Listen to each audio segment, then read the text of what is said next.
tunajengewa, na mnajua ya kwamba ile barabara kubwa ya kutoka Rironi kwenda Mau Summit kupitia Naivasha Mai Mahiu kwenda mpaka Nakuru na Mau Summit, wachana na hiyo.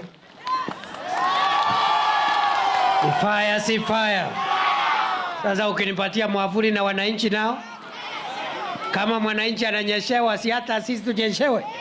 Ama mnasemaje jameni? Fire. Ama mnasemaje jameni? Wacha nione tutam. Hii mvua haiwezi ua mtu. Si mvua ni baraka jameni.